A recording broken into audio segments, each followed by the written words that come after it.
प्यारे छात्रों, आइए अब हम अगले चैप्टर इलास्टिसिटी प्रत्यास्था पर चलते हैं। और ये जो दूसरा खंड है उसी का पहला चैप्टर है इलास्टिसिटी प्रत्यास्था। प्रत्यास्था को पढ़ने से पहले एक डिफिनीशन है विरूपण, या उसी को अपरूपण कहते हैं।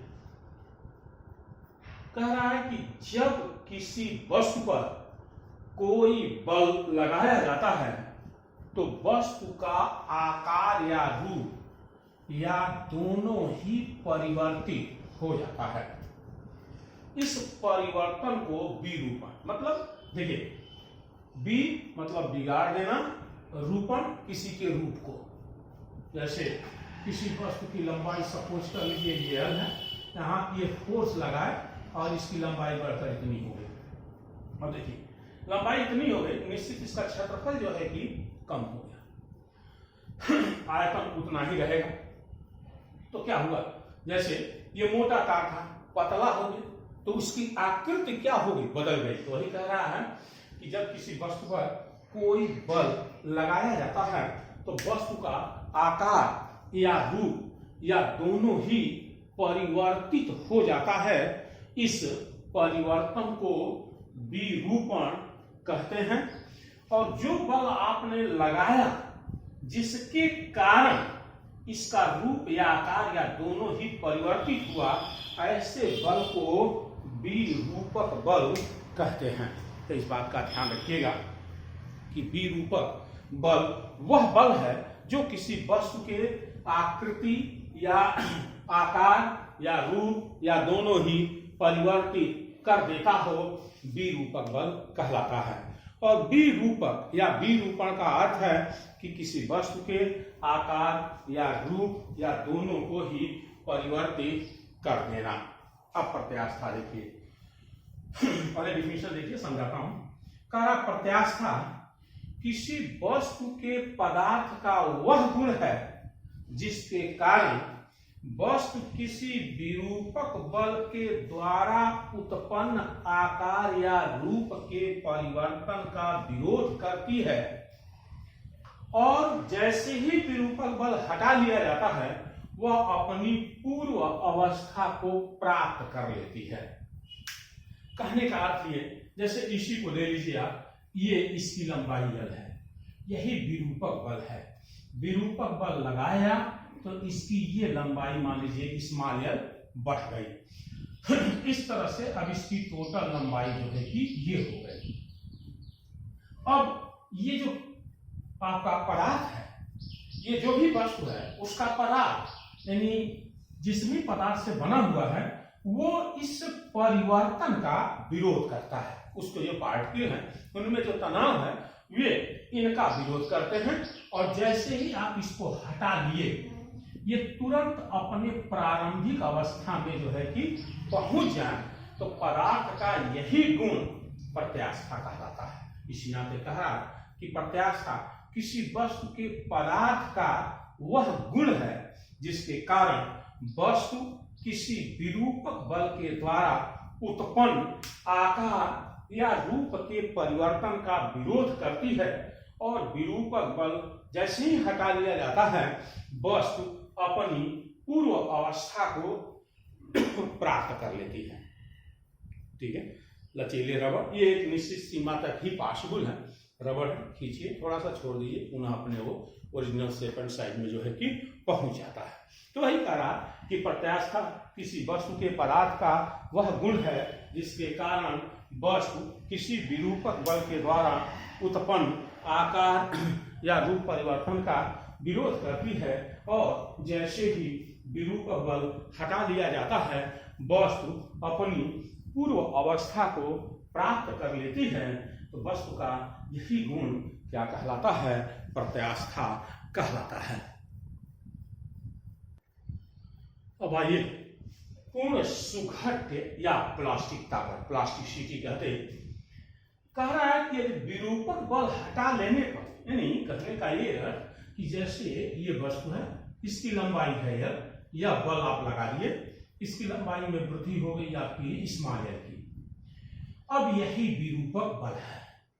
इस विरूपक बल को जब आप हटा ले रहे हैं तो वस्तु इसी स्थिति में बनी रह रही है, या हो सकता है थोड़ी सी लंबाई ऊपर जाए फिर यहीं आकर के रुक जाए, यानी वह अपनी पूर्व अवस्था को प्राप्त नहीं कर रहा है।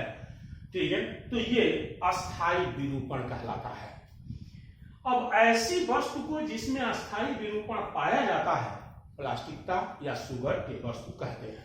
वही कह रहा है कि यदि विरूपक बल हटा लेने पर भी वस्तु में विरूपण बना रहता है या विरूपण का गुण बना रहता है तो वह अस्थायी, तो वहां अस्थायी विरूपण कहलाता है, तो वह अस्थायी विरूपण कहलाता है। ऐसी वस्तु को जिसमें अस्थायी विरूपण पाया जाता है प्लास्टिक या सुगर के वस्तु कहलाती है। अब आइए जरा प्रत्यास्थ सीमा है आपका। प्रत्यास्थ सीमा का अर्थ है कि वह सीमा जो बल आप लगा रहे हैं उसकी वह सीमा जहां तक प्रत्यास्था के नियमों का पालन होता हो प्रत्यास्था सीमा कहलाती है। दो तरह से डिफाइन किया है। वह सीमा जहां तक प्रत्यास्था के नियमों का पालन होता हो प्रत्यास्थ सीमा कहलाता है। या यही बढ़ा सकते हैं कि विकृतिकारी बल की वह सीमा जहां तक उसके द्वारा प्रत्यास्था के नियमों का पालन होता हो, या विकृतिकारी बल की वह सीमा जिससे अधिक बल लगा देने पर वस्तु में अस्थायी परिवर्तन उत्पन्न हो जाता है, अर्थात बल हटा देने पर वस्तु अपनी पूर्व अवस्था में नहीं आ पाती, प्रत्यास्थ सीमा कहलाती है। यानी फोर्स लगाए फिर हटाए अपने प्रारंभिक स्थिति में पहुंचिए, एक उसकी सीमा होगी। मान लीजिए 15 न्यूटन तक फोर्स लगाने पर और हटा लेने पर ये अपने प्रारंभिक अवस्था में वापस चला जाता है। 15.1 लगा दिए तो ये वापस नहीं जा रहा है, वही उसकी जो है कि प्रत्यास्था सीमा कहलाएगी। आइए विकृति बड़ा इंपॉर्टेंट फीचर है ये। कह रहा है किसी वस्तु की लंबाई में होने वाली वृद्धि और प्रारंभिक लंबाई के अनुपात को विकृति कहते हैं। प्रारंभिक लंबाई L है, मान लीजिए आपने F फोर्स लगाया, इसकी लंबाई में परिवर्तन डेल्टा L हो गया, तो आप कह सकते हैं कि लंबाई में परिवर्तन डेल्टा L बटे प्रारंभिक लंबाई L, यही अनुपात विकृति कहलाता है। किसी वस्तु की लंबाई में होने वाली वृद्धि तथा प्रारंभिक लंबाई के अनुपात को विकृति कहते हैं। ये विमाहीन राशि है। उसी को दूसरे तरीके से भी कह सकते हैं, किसी वस्तु में होने वाले भिन्नात्मक परिवर्तन को विकृति कहते हैं। यहाँ भिन्नात्मक परिवर्तन का अर्थ होगा लंबाई में परिवर्तन बटे लंबाई, आयतन में परिवर्तन बटे आयतन, क्षेत्रफल में परिवर्तन बटे क्षेत्रफल।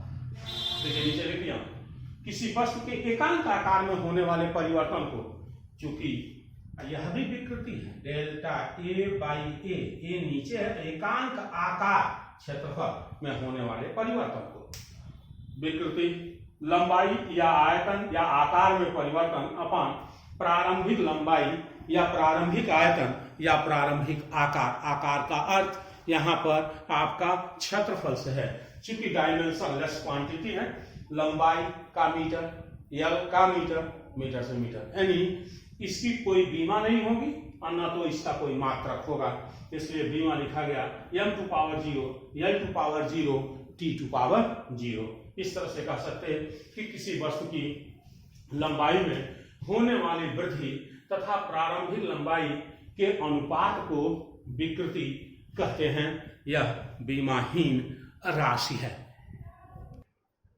यह भी बहुत इंपॉर्टेंट फीचर प्रतिबल कह रहा है, किसी वस्तु के अनुप्रस्थ काट के एकांक क्षेत्रफल पर लगने वाले या कार्य करने वाले आंतरिक प्रतिक्रिया बल, अभी बताता हूं। इस आंतरिक प्रतिक्रिया बल को हम प्रत्यानयन बल भी कहते हैं, को प्रतिबल कहते हैं। ये देखिए, मान लीजिए जैसे ये कोई तार है आपका, थोड़ा सा मोटा बना रहे हैं, ये तार है आपका और यहीं पर फोर्स लगा है तो इसकी लंबाई जो है कि बढ़ गई है। अब देखिए, जो फोर्स आप लगाए हैं इससे जो इसकी लंबाई बढ़ी हुई है, ये लंबाई इसकी जो बढ़ी हुई है ये इस प्रकार से, तो जैसे ही फोर्स हटाएंगे ये किधर जाएगा, ऊपर की ओर। इसका मतलब ये जो निचला पोर्शन है इस पर इस तरह से ऊपर की ओर कोई फोर्स लग रहा है जो इसको खींच करके अपने प्रारंभिक स्थिति में ले जाने का प्रयत्न कर रहा है। इसी फोर्स को आंतरिक, अंदर की ओर आंतरिक प्रतिक्रिया बल या प्रत्यानयन बल कहते हैं। वही कह रहा है किसी वस्तु के अनुप्रस्थ काट के एकांक क्षेत्रफल पर कार्य करने वाले आंतरिक प्रतिक्रिया बल या प्रत्यानयन बल को प्रतिबल कहते हैं। प्रतिबल बराबर प्रत्यानयन बल बटे क्षेत्रफल। एक क्षेत्रफल पर लगने वाला बल F हो तो प्रतिबल बराबर F बाई हो गया। F को न्यूटन में, A को मीटर स्क्वायर में, तो इसका मात्र न्यूटन प्रति मीटर स्क्वायर हो गया। डायमेंशन डायरेक्ट लिखा हूं, ये देखिए फोर्स का डायमेंशन होता है ml T⁻²। ये क्षेत्रफल है तो L का पावर 2 हो गया। एक ठो से ये एक ठो हट जाएगा, ये L ऊपर जाएगा तो L का पावर -1 T⁻²2 होगा। तो आज के लिए इतना ही, इसके नेक्स्ट भाग को कल पढ़ा जाएगा।